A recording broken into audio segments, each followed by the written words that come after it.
Okay, hello, hi, this is Victor. In this video, I found this video of the debate results with statements comparing Harris and Trump.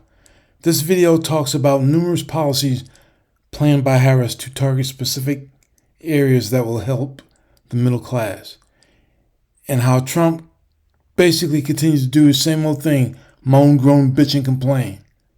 He just went over the edge by making false and stupid statements about people eating other people's house pets. That's why I refer to him as Meathead. He's dead from the neck up. Please watch this video.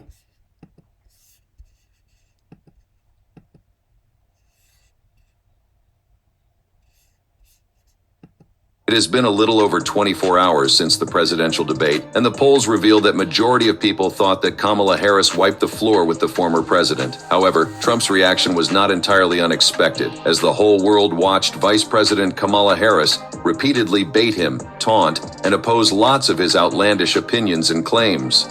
Donald Trump was fired by 81 million people. So let's be clear about that, and clearly he is having a very difficult time processing that. How is Trump going? That's correct. Meathead cannot accept the fact that he was, in fact, fired. Because he lost, he accuses others of doing what he wanted or has tried to do. Remember the stupid statement that he made a long time ago.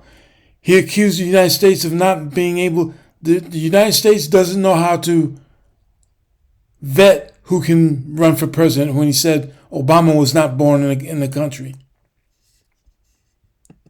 Recover from this, now that some Republicans are starting to openly support Kamala Harris? Sore loser, Trump takes Harris bait. It is barely 24 hours after the presidential debate between Donald Trump and Kamala Harris, and Trump is losing his mind over the outcome of the debate polls. The debate was a showdown that had everyone on the edge of their seats. According to a flash poll conducted by CNN, about 2/3 of voters believe Kamala Harris won the debate. That's right, 63% of the viewers thought Harris came out on top, while only 37% sided with Trump. This is a complete turnaround from what we saw earlier this year when Trump was leading in the polls. CNN's political director David Chalian noted that before the debate, expectations were evenly split. Afterward, Harris's favorability rose to 45%, while Trump's fell to 39%, mainly due to independent voters. Chalian said, her favorability went up 6 points while Trump's dropped by 2. A flash poll showed that 42% of viewers thought Harris had a better plan for solving the country's problems, compared to 33% for Trump. One focus group member highlighted Harris's optimism, respectfulness, and clear plans. The recent presidential debate was nothing short of a spectacle, with Kamala Harris and Donald Trump clashing over some highly sensitive issues. However, the debate took a significant turn when Trump questioned Harris's racial identity, a topic that has been a point of contention for some time now. During the debate, Trump was asked by moderator David Muir why he felt it was appropriate to comment on Harris's heritage. Trump's response was dismissive and nonchalant. This was about his earlier comments where he accused Harris of turning black for political gain. Trump added, these comments were not new. Trump had previously made similar remarks at the National Association of Black Journalists convention in Chicago. Trump made some shocking statements that left many people stunned. He said, I didn't know she was black until several years ago when she happened to turn black, and now she wants to be known as black. So I don't know. Is she Indian or is she black? These words were not only false, but also deeply offensive. Trump didn't stop there. He went on to... See, that doesn't have a damn thing to do with him running for president. That's actually irrelevant. He's just trying to... He groans, bitches, and complains.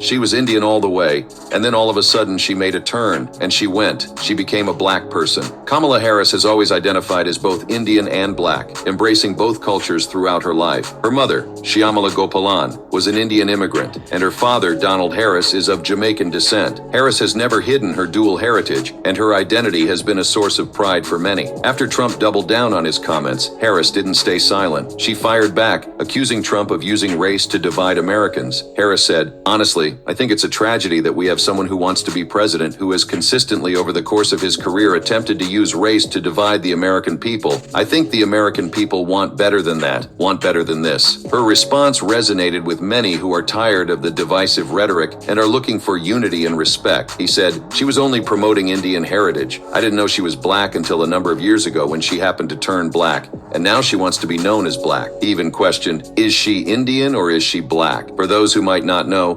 Kamala Is he an idiot or is he an idiot?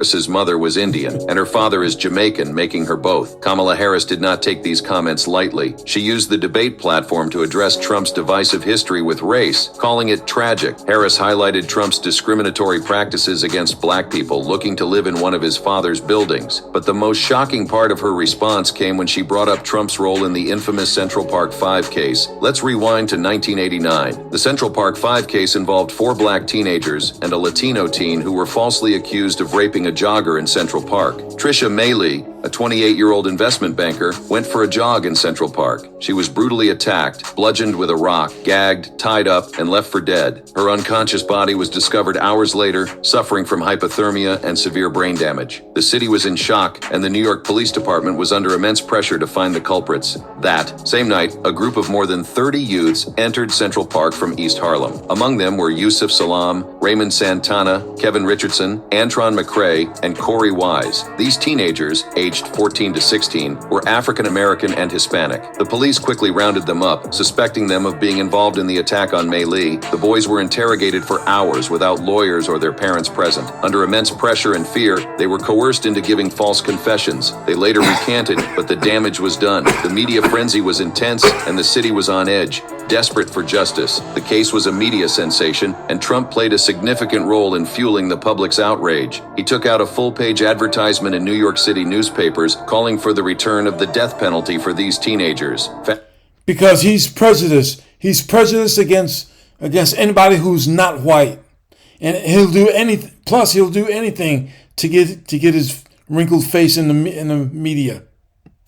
Forward to 2002, Matias Reyes, a convicted serial rapist and murderer, came forward and confessed to the crime. DNA evidence confirmed his involvement, and the convictions of the Central Park 5 were vacated. They had spent years in prison for a crime they didn't commit. Despite their convictions being overturned years later, Trump has never apologized. He has consistently refused to walk back his comments, arguing that the teenagers had admitted guilt. During the debate, Trump continued his refusal to apologize. He said, they said they pled guilty, and I said, well, if they pled guilty, they badly hurt a person, killed a person ultimately. He added that a lot of people agreed with his actions back then. However, the truth is far from what Trump claims. DNA evidence later linked a serial rapist to the crime, and the teenagers spent years behind bars before their convictions were vacated in 2000. See, a lot of people do not agree with what he said. Like, for example, if the finding was vacated and it was reversed, then obviously the people where it counts,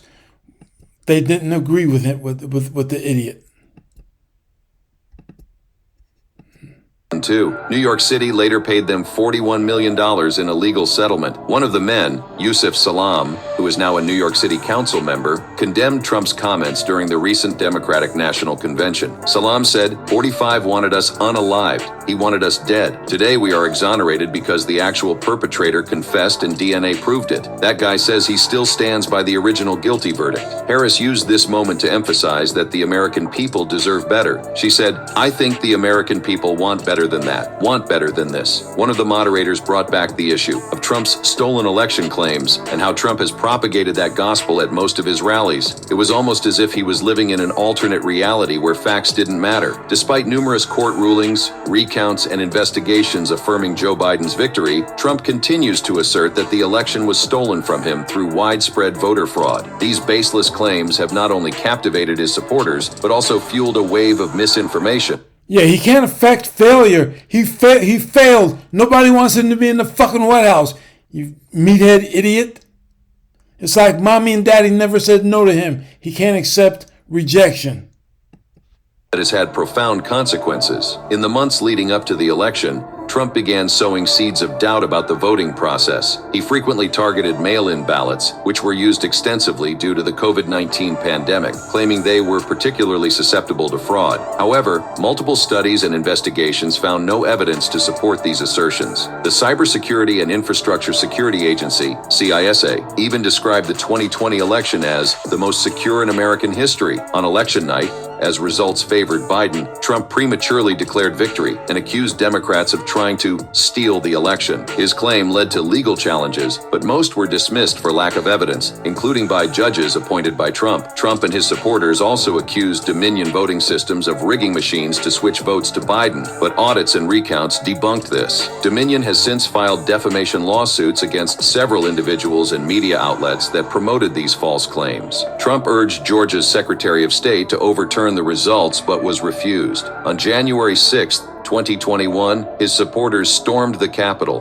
resulting in deaths and damage, highlighting the danger of misinformation. Afterward, Trump faced a second impeachment for incitement of insurrection, though the Senate acquitted him. Even out of office, he continues pushing false claims, leading to voting restrictions and debates about voter suppression. Let's look at the facts behind this claim. First, let's talk about the lawsuits. Trump and his allies filed more than 50 lawsuits across 6 states, aiming to overturn the results of the 2020 election. These lawsuits were dismissed by state and federal courts due to a lack of substantial evidence. The courts found that the allegations of election misconduct and fraud were thinly supported and did not hold up under scrutiny.